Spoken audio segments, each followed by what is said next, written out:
What effect has Leo's success, though, had on your own style of playing? Well, it made me play faster, a lot of my songs faster. I hit on stage, and no longer could I, sit back and play relaxed. I had to go fast, fast, fast. And so I learned to play faster, and now I'm trying to learn to play slower again. Because I don't really like playing everything that fast. Leo was a contemporary influence on you, obviously, but it's also obvious from listening to your records that the influences go much deeper than that, obviously back to the old blues musicians. What sort of people first got you interested in playing the guitar in the way that you do? Well, again, it was Bill Monroe, this white guy who was a mandolin player, mainly, and he made a few records where he played the guitar and sang. And he had a rhythm that is very erratic. It's never the same. It's the same thing I mentioned a while ago. Every verse is a little different. The rhythm, particularly the rhythm, it's constantly changing. And the first time I heard a record by him, what's going on? And then I got a guitar. I had to get a guitar, and then I discovered some of these older black artists on old '78 records doing the same thing. It was constantly changing. Most of them weren't any good, but a few of them were great. And I tried to imitate this rhythmic, I'd say, creativity. Which is what happens in good jazz.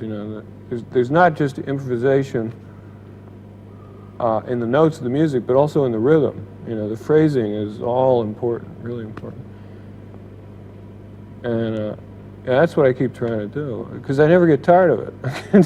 I mean, if you can sit and play a song for an hour, the same song, and just concentrate on the rhythmic changes, phrasing changes, something's going on. That sort of music, though, seems to me at least to be more common amongst American guitar players. English guitar players seem to have a different style altogether to the Americans. Why do you think that is?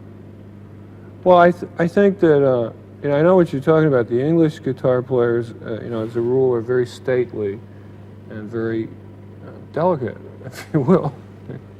It's true. Some of them are very technically proficient, but again, I'm looking for the rhythm. And I think the rhythmic thing is happened in the United States, because of the black people we bought over there. And like when they got a hold of guitars and banjos, they were still doing this tribal stuff. And that's where the excitement comes to me. It's the rhythm. I mean, the first time I heard that stuff, it was like another world coming through. Like Louis Armstrong said, he spent 30 years learning what not to play. And a lot of these notes are superfluous to the feeling. If you can get the rhythm, again, I can't get away from talking about the rhythm, because it's really what it is. If you've got the rhythm there, you can play much less notes, and it sounds, better, more relaxed. I mean, if I want to, I can throw in all kinds of spurious notes, extra notes, grace notes, decorative things, and like that will appeal to certain kinds of people who like, say, rococo, type nonsense. A lot of guitar players are that way. Like the more notes per second, the better, and they forget about the rhythm or the feeling. And like this Robert Johnson, this blues singer, he used to go out without a guitar. He'd run out of a guitar and he'd start clapping his hands.